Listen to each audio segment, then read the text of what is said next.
pues vamos a seguir revisando aquí las ideas que estamos haciendo un análisis de las mismas. Entonces, bueno, pues si nos acompañaron en el día domingo, pues vieron que estábamos hablando sobre los conceptos de resurrección, y pues eso es muy importante para entender. Bueno, primero analizábamos cuál era la idea de la muerte, que es algunos textos que nos describen en la Biblia, que les presentaba yo a ustedes a que los consideraran, y después estábamos viendo estos otros que nos hablan sobre la contraparte, que es la resurrección, como por ejemplo el de Job, que dice, y después aún deshecha está mi piel, aún en mi carne de ver a Dios. Después, por ejemplo, Apocalipsis 20, del 4 al 6, dice, mas los otros muertos no tornaron a vivir hasta que se han cumplido 1000 años. Esta es la primera resurrección. Bienaventurado y santo el que tiene parte en la primera resurrección. La segunda muerte no tiene potestad sobre estos, sino que reinarán, serán sacerdotes de Dios y de Cristo, y reinarán con él 1000 años.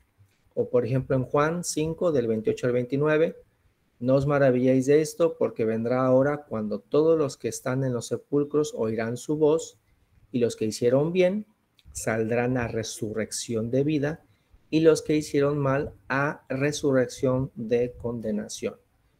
Otra vez en Apocalipsis 20, pero ahora es del 12 al 15, dice, y vi a los muertos grandes y pequeños que estaban delante de Dios, y los libros fueron abiertos, y otro libro fue abierto, el cual es el de la vida, y fueron juzgados los muertos por las cosas que estaban escritas en los libros según sus obras. Y el mar dio a los muertos que estaban en él, y la muerte y el infierno dieron los muertos que estaban en ellos, y fue hecho juicio de cada uno según sus obras. Y luego, por ejemplo, en Corintios, en Primera de Corintios 15, del 35 al 54, pues hace ahí todo un desglose el apóstol acerca de la naturaleza de la resurrección y cómo hay un cuerpo terrenal y después Dios nos promete un cuerpo celestial.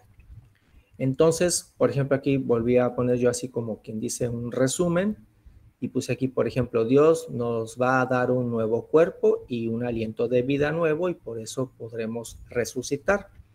Oímos la voz de Dios y nos levantamos, y en la resurrección primero se vive la primera actividad que se tiene de resucitar es vivir el reinado de los 1000 años. Esa es la primera cosa que uno hace al tener conciencia nuevamente, de acuerdo a cómo yo aquí veo estos textos.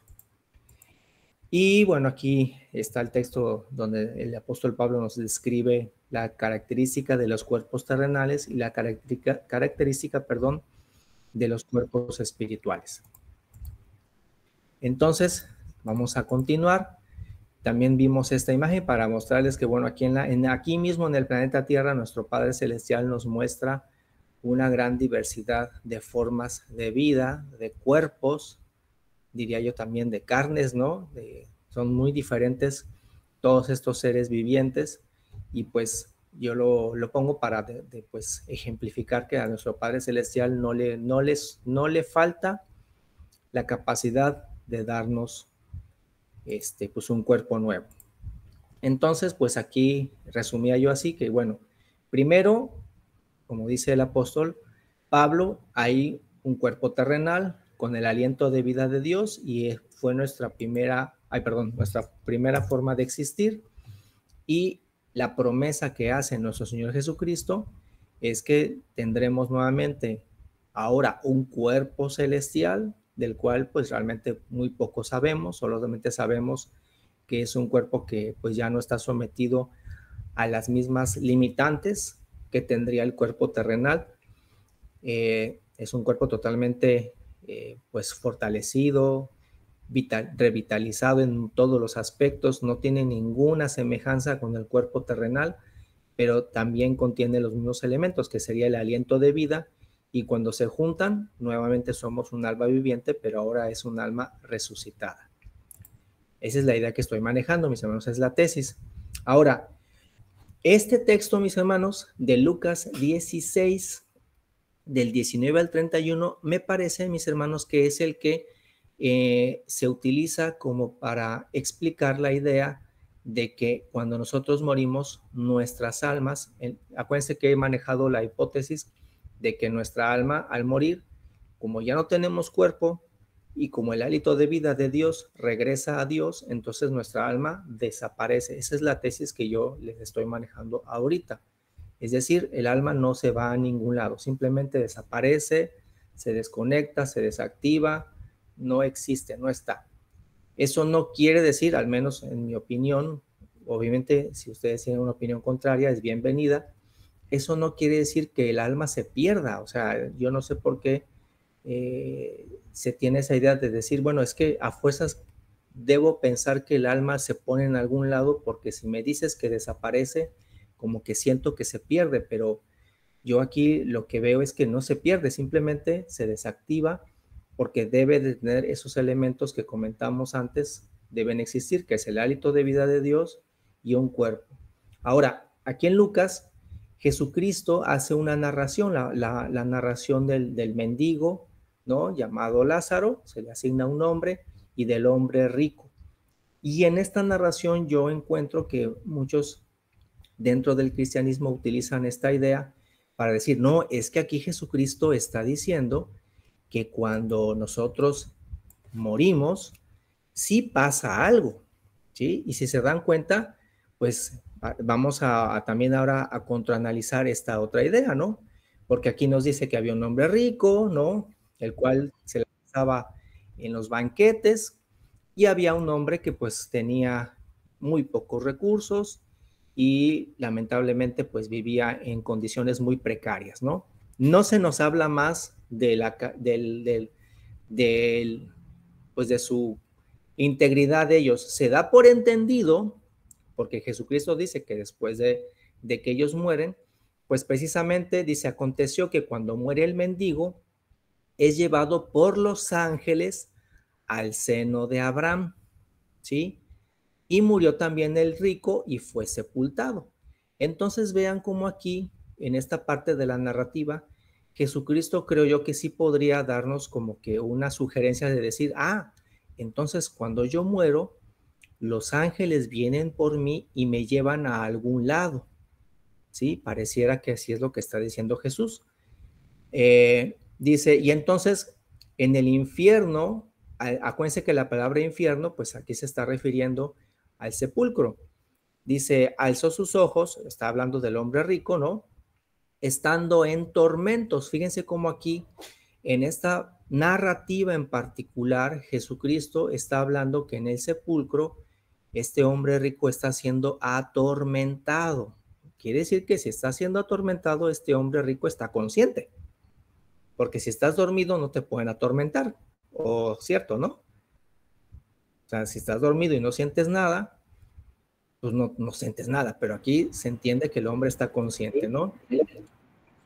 Y dice, y vio a Abraham a lo lejos, ¿sí? O sea que este hombre pudo ver a lo lejos de donde se encontraba, que estaba Abraham, y vio que Lázaro estaba en el seno de Abraham, que es como una expresión que quiero entender que tiene Abraham así como que recostado, está Lázaro recostado en los brazos de Abraham.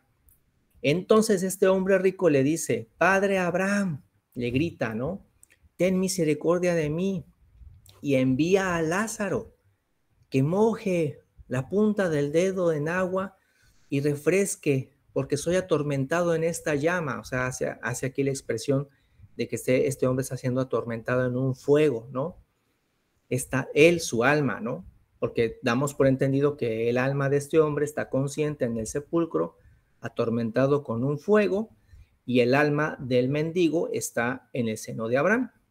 Y entonces Abraham le dice, hijo, acuérdate que recibiste tus bienes en tu vida y Lázaro también males, mas ahora este es consolado aquí y tú atormentado. Vean que ahí Jesucristo no nos explica más en la narrativa, pues por qué, ¿no? Pero pues nosotros damos por entendido que a lo mejor el hombre rico, pues fue un hombre soberbio, y digo, damos por entendido porque pues todo el evangelio nos está diciendo Jesucristo en todas las veces que habla de que precisamente si somos soberbios, si somos desobedientes, ese es el destino que nos va a esperar, ¿no? la ira de Dios, y que si somos abnegados, si amamos al prójimo, no, pues estamos aspirando a la misericordia de Dios. Entonces, bueno, por eso digo que damos por entendido que el rico pues era soberbio o no se preocupó por sus obras, ¿no? Dice entonces, y además de todo esto, le contesta Abraham al hombre rico, ¿no? Una grande cima, o sea, una muralla, ¿no? Como un monte, está construida entre nosotros y vosotros. Los que quisieren pasar de aquí a vosotros no pueden, ni de allá pasar para acá. Entonces el hombre le contesta, bueno, ruégote, Padre, que me envíes a la casa de mi padre, o sea, resucítame, o sea, vuélveme a dar vida, o mándame, ¿no? Para que hable con ellos, como fantasma, no creo, no sé. Porque tengo 5 hermanos, para que yo les pueda testificar y que no vengan ellos también a este lugar de tormento cuando mueran, ¿no? Y entonces Abraham le contesta, le dice a ese hombre rico, ¿no? Dice, no, a Moisés y a los profetas tienen, que ellos lo oigan, ¿no? Y entonces le dijo el hombre rico, no, padre Abraham, si alguno fuere a ellos de los muertos, pues se van a arrepentir porque voy a venir de los muertos. Y entonces le contesta otra vez a Abraham, si no oyen tus familiares, pues, le están diciendo ellos, ¿no? Si tus familiares no oyen a Moisés y a los profetas, tampoco se van a persuadir si se levantaren de los muertos. Ahora bien, mis hermanos, ya hemos hecho la narración, la lectura de toda esta parte de la Biblia, de esta narración que hace Jesús. Ahora, el dilema, mis hermanos, es, ¿Jesús está contando una historia hipotética o está narrando algo que pasa así, tal cual? Ese es el dilema en el cual nosotros debemos decidir. ¿Tú qué piensas? Vamos a considerar, yo veo, a mí, vuelvo a insistir que mis hermanos, como diría yo,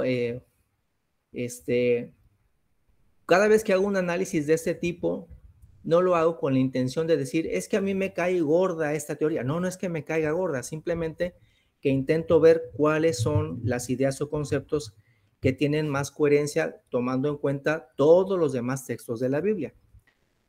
Y bueno, vamos a considerar que Jesucristo está hablando una cosa que sí pasa, que exactamente cuando te mueres, vienen los ángeles y te llevan al seno de Abraham.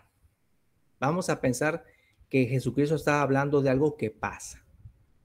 Mi hipótesis, mis hermanos, es que Jesucristo está haciendo una parábola, y las parábolas no son cosas que pasan, son solamente ejemplos. Pero permítame, primero vamos a analizarlo pensando que Jesucristo está diciendo algo que sí pasa. Vamos a ver qué encontramos. A ver, acompáñenme. Si Abraham ahorita está consciente y recibe las almas de quienes fallecen, para empezar tenemos aquí un problema interesante, porque ¿cuándo muere Abraham, mis hermanos? ¿Cuándo existe Abraham?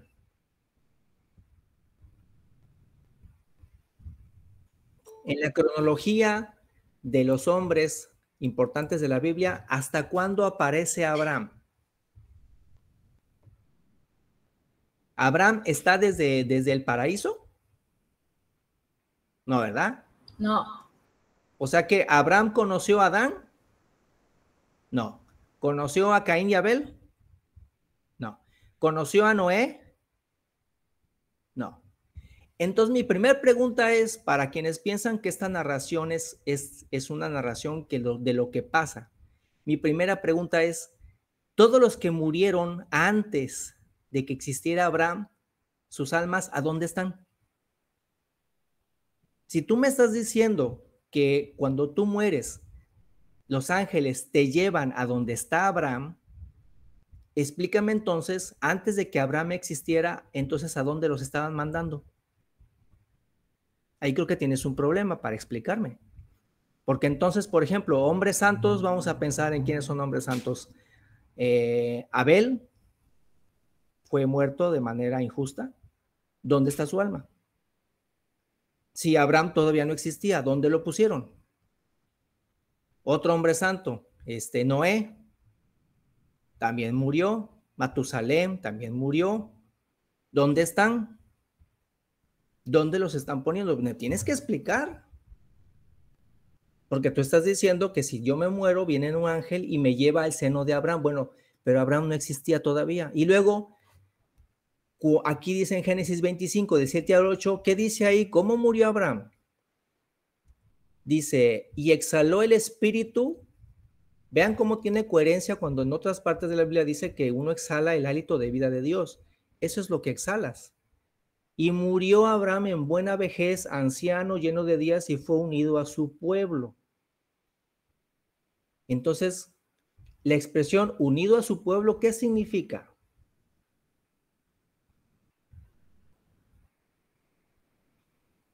A lo mejor alguien me dice, Yoyis. Pues hermano, pues fue enterrado en su pueblo, ¿no? Sí. Porque vaya, no puedes. A mí me extraña de que digan, que dijeron que Lázaro fue al seno de Abraham. Al seno de Abraham, cuando dicen fue, pues se dice que fue al cielo y nadie ha subido al cielo más que Jesucristo que está allá. O sea, empieza a haber una serie de ideas que no embonan una con No me otra, embonan exactamente, ¿no? así es. Pero seguimos pensando, a ver, seguimos Sí. pensando que eso es lo que pasa. A ver, tú te mueres, entonces si vemos con esa idea, entonces yo quiero pensar que entonces que mi abuela Meche, nuestra hermana Rosalía, nuestro hermano Catarino, nuestro hermano David, están ahorita en el seno de Abraham. Están ahí y están conviviendo, porque de acuerdo a la narración de Jesús, el hombre Lázaro estaba consciente, porque el que estaban atormentando también estaba consciente. Y entonces mi pregunta es, pues bueno, ¿cuántos caben en el seno de Abraham? Porque entonces quiere decir que en el seno de Abraham están, no le puse aquí. Pero a ver, pues vamos a pensar quiénes están. Están David, pues está Salomón, pues está está Isaac, está Jacob, están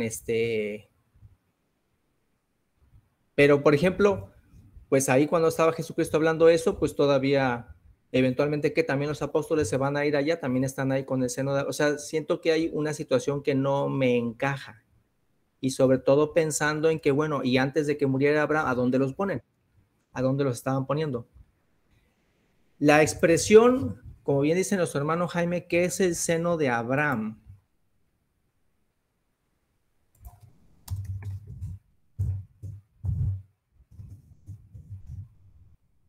Seno de Abraham, dice, el término seno de Abraham fue adoptado por la iglesia primitiva, lo consideran como un lugar de espera hasta la resurrección. Es el equivalente al limbo de los cristianos. Es un lugar donde se espera sin pena ni gloria. En este sentido, estar en el seno de Abraham es menos que estar en gloria. ¿No? Pues vemos al punto. Entonces, pero aquí Jesucristo habla que el hombre atormentado está hablando con Abraham. O sea, vean cómo aquí empieza a haber demasiadas inconsistencias en tu narrativa porque dices, bueno, si el seno de Abraham es un limbo, pero en la narrativa dice que el hombre atormentado le está hablando a Abraham, no le está hablando al limbo y Abraham le está contestando. Entonces, pues entonces ponte de acuerdo, el seno de Abraham es un lugar como un lugar etéreo donde ponen las almas o ahí está Abraham. Porque en la narrativa Jesús dice que Abraham está hablando con el hombre atormentado. Entonces, ¿quién le está contestando? ¿Ven cómo empiezan a haber demasiados cabos sueltos que tienes que empezar a ver cómo los vas a explicar? ¿Sí? Y creo que es importante considerarlos porque si vas a irte por esa idea, tienes que investigar entonces cómo vas a explicar todas estas inconsistencias que yo empiezo a encontrar. Por eso soy de la idea, mis hermanos, de que lo que narra Jesús ahí es una parábola, no es lo que pasa, porque lo importante de la parábola es cómo concluye, porque está haciendo una profecía de él mismo. Pero bueno, vamos a seguir pensando que lo que dice Jesús es lo que es. Entonces, vean aquí dice, y aconteció, bueno, voy a seguir acá. En el infierno alzó sus ojos estando en tormentos y vio a Abraham de lejos y Lázaro en su seno. Entonces, si yo considero que la narración de Jesucristo aquí de Lucas es una descripción real de lo que pasa, entonces, por ejemplo, en Eclesiastés 9, de 5 al 10, que dice, a donde el sepulcro donde vas no hay obra, ni ciencia, ni sabiduría, pues ahí se contrapone. En Hebreos 9, 27, donde dice, de la manera que está establecido que los hombres mueran una vez y después a juicio, si este hombre, el que está siendo atormentado, lo están atormentando, ¿a qué horas pasó su juicio? ¿Por qué lo están atormentando y aquí en qué momento le hicieron su juicio? ¿Por qué lo están atormentando si no le han hecho juicio? Entonces también se contrapone con Hebreos 9:27. Y en Salmos 115, 17, que dice, los muertos no alaban al Señor, ninguno de los que bajan en silencio. Pues aquí no están en silencio porque pues, están hablando. El rico está hablando, Lázaro está consciente y Abraham está hablando. Ahí nadie está en silencio. Se contrapone con esa idea. Luego dice Salmo 146, no confíes en los príncipes ni en el Hijo del Hombre porque no hay en él salvación, pues sale su aliento y vuelve a la tierra. En ese mismo día perecen sus pensamientos. Pues aquí no veo que los pensamientos del hombre rico estén, no están, o sea, están activos. Está pensando que le dijo a Abraham, oye, mándame a mí para que le advierta a mis hermanos. ¿No es esa una idea? Pues esa es una idea, y las ideas ¿de dónde vienen? De un pensamiento. Entonces no coincide tampoco. Y bueno, también tenemos en los que les puse, ¿no? A Job. Después de esto, decía en mi carne de ver a Dios. Aquí habla de la resurrección. Dice, todos los que son sepultados oirán su voz, y los que hicieron bien saldrán a resurrección de vida, y los que hicieron mal a resurrección de condenación. Vean cómo habla de salir del sepulcro, no permanecer en este como tipo limbo o en los brazos de Abraham. Bueno, y aquí me voy a adelantar rápido. Les puse Juan, aquí si ven ustedes, no sé si noten, estos dos textos que están aquí a la derecha, Juan 3, del 12 al 13 y luego el 31. Aquí está hablando otra vez Jesucristo, dice, si os he dicho cosas terrenas y no creéis, ¿cómo creeréis si os dijera celestiales? Y nadie subió al cielo, sino el que descendió del cielo, el Hijo del Hombre que está en el cielo. La otra pregunta que tendrás que explicar es, ¿dónde está este limbo?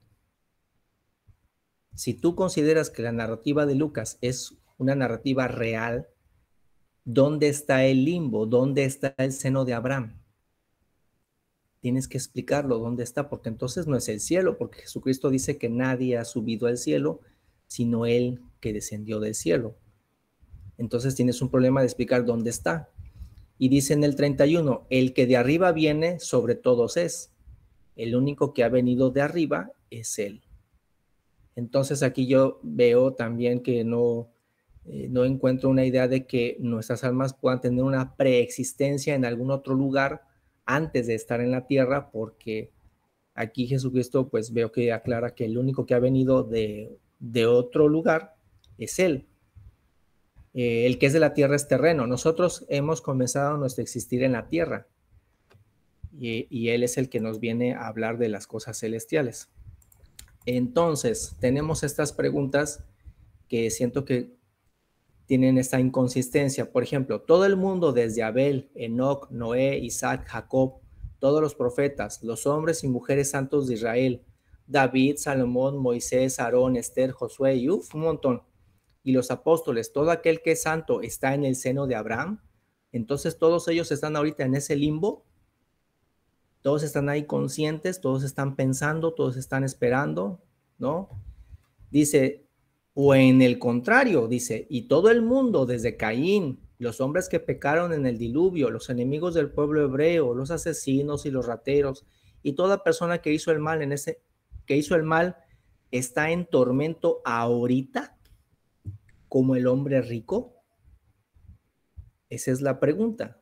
Vuelvo a insistir, si tú tomas la narrativa de Jesús como un hecho real, que así está pasando, Entonces tendrías que explicar si ahorita esas personas están sufriendo y en dónde están sufriendo.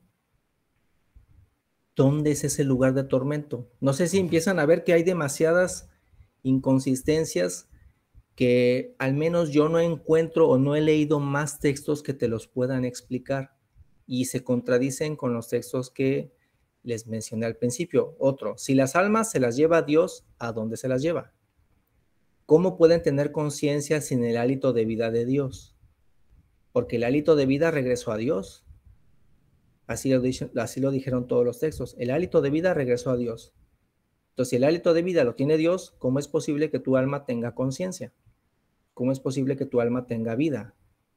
Pueda hablar, pueda pensar, pueda hacer preguntas como el hombre rico le estaba haciendo preguntas a Abraham. Si las almas se las lleva a Dios, ¿a dónde se las lleva? Entonces, la idea, mis hermanos, que quiero compartirles aquí es que esto que está narrando aquí Jesucristo no es lo que pasa, sino es una parábola. Y lo importante es la lección que nos está dejando Jesús aquí, que nos está diciendo que lo que sí es cierto es que una vez que muramos, ya no se puede cambiar nada. Esa es la importancia del mensaje de esta parábola. Cuando mueres, ya no puedes hacer más. Ten cuidado porque ya tus hechos son los que te acompañan, ya no puedes hacer nada. No vas a poder regresar, ¿sí? Ya no puedes hacer nada. Y como dice el 31, si no oyeren a Moisés y a los profetas, tampoco se persuadirán si alguno se levantare de los muertos. Eso es la profecía de lo que él mismo es, porque Jesucristo, nosotros predicamos a Jesucristo que resucitó de los muertos, ¿cierto o no? Nosotros decimos, predicamos a Jesús que se levantó de los muertos. Y nuestro Padre Celestial nos ha dicho, a él oíd. Si no mal me equivoco, 2 veces Jehová dijo, este es mi hijo en el cual tengo contentamiento, a él escúchenlo. Esa es la orden que nos ha dado Dios. Y aquí Jesucristo nos está advirtiendo que si nosotros no ponemos atención a los escritos de Moisés y de los profetas, tampoco le vamos a entender a él. ¿Qué fue lo que le pasó a su pueblo? Su pueblo no le puso atención a las profecías de Moisés, no le puso atención a la profecía de los profetas, y cuando él estuvo predicando, no le creyeron. Y ahorita pasa lo mismo. Si tú no pones atención a los textos que están del Antiguo Testamento y de los apóstoles, tampoco le vas a creer a Jesús, que es el único que se ha levantado de los muertos. Esa es la intención que yo veo aquí de este texto, mis hermanos, que está haciendo una parábola a Jesucristo de la importancia que es tomar en cuenta el tiempo de vida que estamos aquí, porque una vez que te vas ya no puedes corregir nada. Y obviamente usa esta simbología de entender que va a haber una recompensa, hay una recompensa para aquella persona que se esforzó en su vida en hacer el bien, y eventualmente sí va a haber una penalización para aquella persona que nunca se ocupó de procurar pues ver su propia alma. Esa es la intención que yo veo aquí del texto, porque aún así, mis hermanos, yo estoy consciente, creo que lo cerré. Yo estoy consciente de que aún dejo abierta la posibilidad de que se puedan dar respuestas a las otras preguntas, ¿sí? Vamos a darnos, digamos, la oportunidad de decir que, bueno, pongámonos el reto a ver si somos capaces de contestar todas estas preguntas para poder justificar la otra idea. Yo, al menos en lo particular, le daría a la idea en donde pues se mantiene de que nuestra alma es puesta en reposo o desaparece hasta el día de la resurrección. Diríamos que yo le doy como si pusiésemos como porcentajes, ¿no? Vamos a poner así como porcentajes, diríamos, le pondría yo como un 80% diría yo de factibilidad. Por ejemplo, aquí voy a poner aquí una figurita,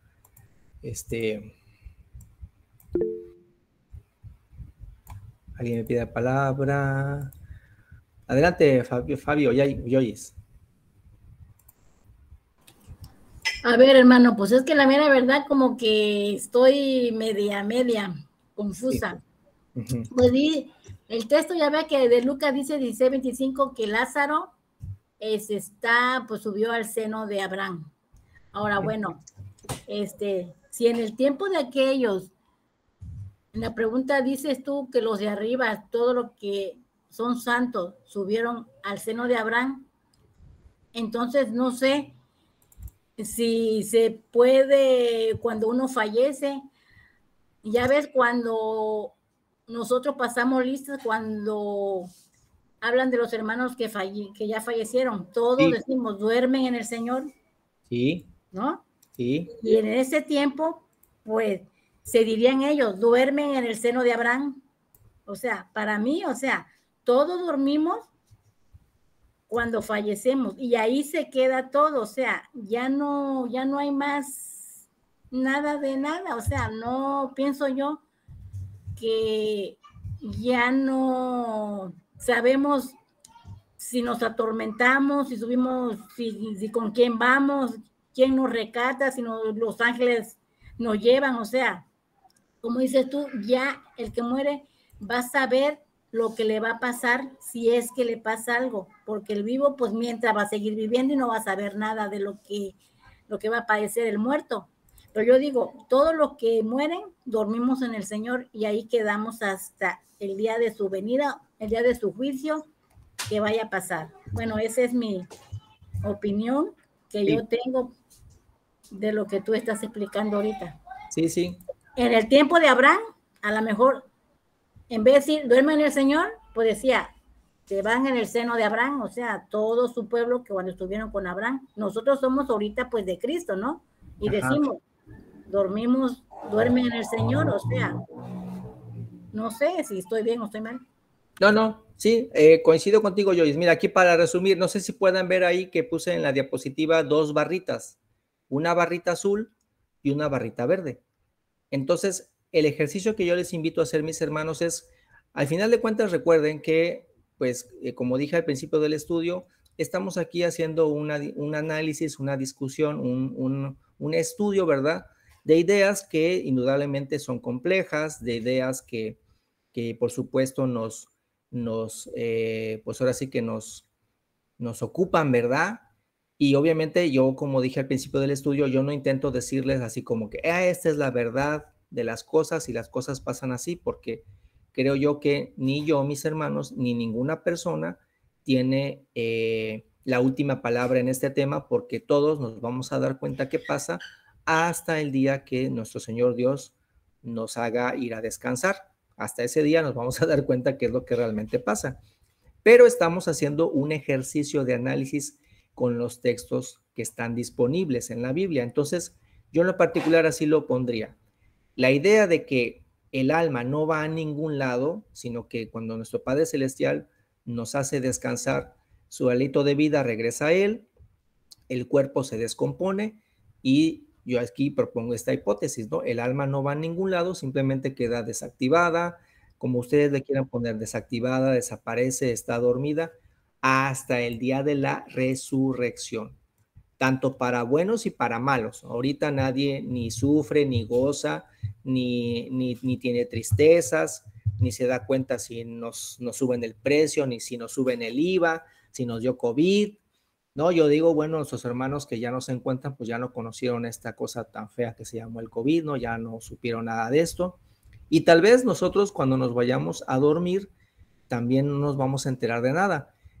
Alguien también en el estudio del domingo, no sé si se acordarán, mencionó igual que, por ejemplo, cuando Jesucristo resucitó a Lázaro, cuando Jesucristo resucita a Lázaro, Lázaro nunca dijo que hubiese estado en ningún lado. ¿Se acuerdan? Alguien lo dijo en el estudio del domingo. Lázaro nunca dijo, mientras estuve muerto estuve con Abraham y estuve ahí. No, o sea, él simplemente despertó y convivió con todos, pero él simplemente menciona que es como, pues no dice nada, si no creo que hubiera dicho algo. Entonces, esa es una idea. Ahora, yo les invito a que de todos modos creo que no nos debemos de pelear con ninguna idea, o sea, debemos de considerar todas las ideas como una posibilidad, porque posiblemente, a lo mejor en este argumento que he manejado, haya más textos que a lo mejor yo no he encontrado. De hecho, eso ya se los voy a quedar a deber.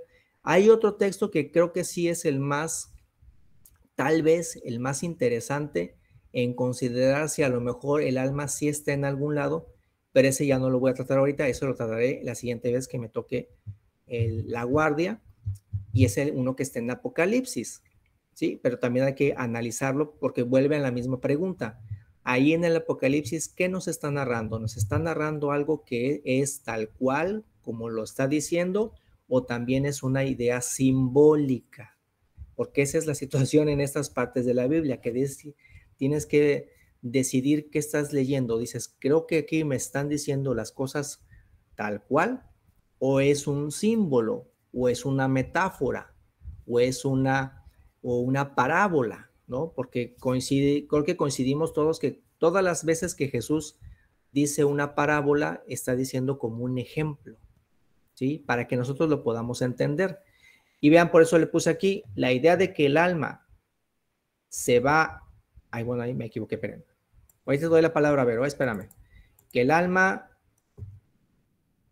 va al seno de Abraham, yo le pongo un 10% de factibilidad para mí, porque encuentro muchas contradicciones, pero no la desecho totalmente, o sea, la pongo ahí porque digamos que pues le doy voz a quienes dicen, no, pues es que la narrativa de Lucas 16 es lo que Jesús describe tal cual y como pasa. Digo, al menos yo soy de la idea, no me molesta, no me voy a enojar que alguien me diga que crees o estás en tu derecho de creer en eso si así lo quieres creer, pero al hacer yo el análisis encuentro que se contradice con muchas otras ideas descritas tanto por el mismo Jesús como los apóstoles y como los profetas en toda la Biblia. Entonces, por eso le doy menos valor de posibilidad, creo yo, de analizar. Inclusive, en la siguiente vez que tengamos la guardia, vamos a ver si existen inclusive otras hipótesis o otras teorías también que surjan de la Biblia, de lo que las personas creen que puede pasar. Ahorita vamos a quedarnos con esas dos. A ver, ahora sí, adelante, Vero, ¿qué nos quieres decir? Hola, soy Benjamín Andrade. Yo lo que quería decir es que, o sea, que sí me he equivocado un poco, pero es como tú dices, que no todos tenemos la palabra, o sea, hay veces que, como ustedes dicen que ustedes los hermanos que predican aquí en el estudio de Veracruz, que no todos confiemos en ustedes, que nosotros también preguntemos o digamos que, claro, o que leamos la Biblia. Entonces, pues sí, yo sí me he equivocado en cuanto a que he dicho de Los Ángeles. Sí, sí, sí, o sea, me rectifico de nuevo porque sí me refería a Los Ángeles, pero yo he leído en la Biblia, o sea, ahora he leído más y ya he aprendido que, y también me habían dicho en mi casa que no hable mucho de ese tema, pero sí, ya aprendí la lección, podría decir, de la Biblia, porque ahí dice que en la Biblia, pues yo no los he visto a Los Ángeles, eso sí les aseguro. Y en la Biblia, bueno, en la Biblia dice que comían con los hombres y así, pero pues yo, o sea, yo no los he visto. Y a Jehová, a Dios, a nuestro Creador, sí le creo, porque yo tengo fe. Es la única medio por el cual me baso a tener esta fe que tengo y a creerle a Dios. Es todo. Sí, gracias, manita. Gracias, Vero. Sí, vuelvo a insistir. Y mi idea con este estudio, mis hermanos, es simplemente que podamos aprender a considerar todas las ideas, pero siempre hagamos un esfuerzo de tratar de analizar esas mismas ideas y considerar cuáles son las que son más armónicas con el resto de los conceptos que nos marcan en la Biblia, ¿no? Y insisto, pues aquí solamente manejo estas hipótesis, ¿verdad? Y pues vamos a seguir analizando porque todavía hay más que sacarle a este tema de las ideas y conceptos de lo que puede pasar después de la muerte, y se hace con el afán de poder considerar todas estas opciones, y cuando nosotros platiquemos con las personas, ya sea con nuestros mismos hermanos, en la fe, con personas, con conocidos, pues tengamos esta, diría yo, madurez de poder platicar este tema y también sin necesidad de enojarnos si alguien piensa diferente a nosotros. Respetemos siempre cuando alguna persona puede considerar otra idea, pues está en su derecho, ¿no? Pero nosotros hagamos nuestra propia labor, o sea, diría yo, como dice Jesucristo, escudriñar las escrituras, o sea, ponte a estudiar. Tú ponte a estudiar porque al final de cuentas sabemos, creo que todos coincidimos, que si nos van a pedir cuentas, nos van a pedir cuentas de nuestros propios conocimientos, de nuestros propios hechos y de lo que nosotros decidimos creer o no creer, ¿no? No me van a mí a preguntar sobre qué opinas de lo que creyó Gloria, qué opinas de lo que creyó Maribel, qué opinas de lo que creyó Ricardo. No, pues a mí no, me van a preguntar de lo que hice yo, ¿no? Y bueno, nos quedamos hasta aquí, mis hermanos. Les invito a que tengan reservadas sus preguntas que tengan de ese tema y en la siguiente ocasión seguiremos escarbando qué más otras hipótesis hay sobre este tema de la vida después de la muerte. Gracias por su asistencia, mis hermanos, por su participación. Que Jehová les bendiga y les guarde. Y ahora voy a entregar la guardia a mi hermano